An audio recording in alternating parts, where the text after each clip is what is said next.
नमस्कार दोस्तों, स्वागत है हमारी एक और नई कहानी में। दोस्तों, आज की हमारी कहानी है लाडली बेटी या बोझ। चलिए कहानी को शुरू करते हैं। कविता अपने माता पिता की बहुत ही लाडली थी। 3 बड़े भाइयों की बहन थी। कोई भी चीज मांगने पर उसी वक्त सामने हाजिर हो जाती। पूरे घर में रोब था उसका। पूरे परिवार और नौकरों पर राजकुमारी की तरह हुक्म चलाती थी कविता। स्कूल में भी पूरा रोब था उसका।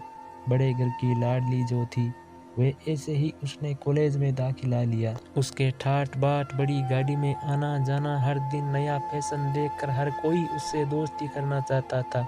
थोड़े ही दिनों में उसके बहुत से दोस्त बन गए। पूरे कॉलेज में उसकी अपनी एक ही पहचान थी। इन दिनों उसके घर एक रिश्ता आया। खानदानी लोग थे और पापा की पुरानी जान पहचान भी थी उनके साथ। कविता के साथ कोई ज़बरदस्ती नहीं थी, पर कविता ने फिर भी हाँ कर दी, क्योंकि वह अपने परिवार से बहुत प्यार करती थी। वह जानती थी कि वह लोग उसका अच्छा ही सोचेंगे। लड़के का नाम राज था। राज काफ़ी पढ़ा लिखा और समझदार लड़का था। ससुराल वाले भी बहुत अच्छे थे। ससुराल में कविता की जगह वैसी ही थी जैसी कि मायके में। कोई भी कार्य कविता की सलाह के बिना नहीं होता था। सबकी लाडली बहू बन गई थी कविता। फिर उसके घर एक बेटे का जन्म हुआ, जिसका नाम राहुल रखा। राहुल कविता को जान से भी प्यारा था। पोता पाकर ससुराल वाले तो फूले नहीं समाते थे। कविता कभी कभी सोचती थी कि उसकी किस्मत कितनी अच्छी है। उसका हर अपना उसे कितना प्यार करता है। चाहे जीवन में कैसा भी समय आए, मेरे अपने हमेशा मेरे साथ हैं। मैं कभी अकेली नहीं हो सकती। कितनी खुशकिस्मत हूँ मैं। पर शायद कविता की खुशियों को उसकी अपनी ही नज़र लग गई थी। एक दिन वे मायके जाने की जिद कर बैठी। राज को बहुत काम था, लेकिन वह फिर भी उसे ले गया। रास्ते में उनकी गाड़ी दूसरी गाड़ी से टकरा गई। कविता, राज और राहुल बहुत बुरी तरह से जख्मी हो गए। काफ़ी दिनों के इलाज के बाद राज और राहुल तो ठीक हो गए, लेकिन कविता पूरी तरह से ठीक ना हो सकी। सर पर चोट लगने के कारण वह अपनी आंखों की रोशनी खो बैठी। अब कविता की किस्मत जैसे उल्टे पांव चलने लगी। मायके वाले कुछ दिनों तक उसे मिलने आते रहे, फिर कभी कभार फोन ही करके पूछ लेते कि अब कैसी हो। धीरे धीरे ये सिलसिला भी कम हो गया। ससुराल वालों की भी सहानुभूति कम होने लगी। घर में किसी को पास बैठने के लिए कहती तो जवाब मिलता, बहुत काम है, अब तुम भी हाथ नहीं बटा सकती। राज भी चिड़चिड़ा हो गया था। बस राहुल ही था उसके साथ, जिसके साथ हंसते खेलते उसका वक्त गुजरता। एक दिन कविता के हाथ से कुछ सामान गिर गया, जिसकी वजह से राहुल को हल्की सी चोट लग गई।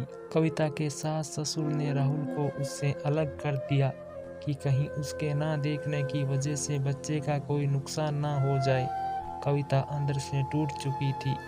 एक दिन उसने सबके सामने मायके जाने की इच्छा रखी, तो राज उसे तुरंत मायके छोड़ आया, जैसे कि वह भी यही चाहता था। लेकिन राहुल को उसके साथ नहीं भेजा गया। कविता राहुल से कभी दूर नहीं होना चाहती थी, पर अपनी कमी के कारण उसने ज़्यादा बहस नहीं की।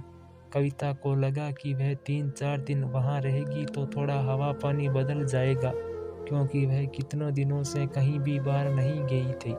पर घर वाले भी इतने दिनों बाद उसे देखकर कितने खुश होंगे। कविता के घर पहुंचने पर सब लोग बहुत खुश हुए। खाने में सब कुछ कविता की पसंद का ही बना था। उसने अपने मम्मी पापा और भाई भाभीयों से दिल खोल कर बातें की। उनके छोटे छोटे बच्चे भी बुआ के साथ घुल मिल गए। रात को सोने के वक्त जब वह कपड़े बदलने लगी, तो उसे पता चला कि उसका बैग तो बहुत भरा हुआ था। वह सब समझ गई और उदास हो गई। कुछ दिनों तक तो सब ठीक रहा, फिर जैसे सब बदलने लगा। सबका व्यवहार बदल रहा था। वे लोग जैसे थक चुके थे उससे। सब लोग घुमा फिरा कर पूछने लगे कि राज कब आ रहा है तुम्हें ले जाने। वह बहाना बना देती, जबकि वे जानती थी कि उस घर में अब उसके लिए कोई जगह नहीं। कविता से चलते वक्त कुछ ना कुछ नुकसान हो जाता। थोड़ी बहुत टोका टाकी उसे सुनाई देती, वह टाल देती। एक दिन उसके हाथ से लगकर एक कीमती फूलदान टूट गया। छोटी भाभी ने बहुत हंगामा मचाया। कविता के माता पिता रोज रोज के झमेलों से तंग आ गए थे। उन्होंने राज को खुद से फोन कर दिया। राज कविता को अपने घर ले गया।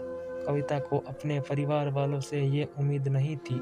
जिस कविता के कहे बिना घर में एक पत्ता भी नहीं हिलता था, उस घर के लिए वह अब बोझ बन चुकी थी। राज के साथ ससुराल जाते वक्त वह बहुत खुश थी, क्योंकि वह अपने घर जा रही थी, अपने जिगर के टुकड़े राहुल के पास।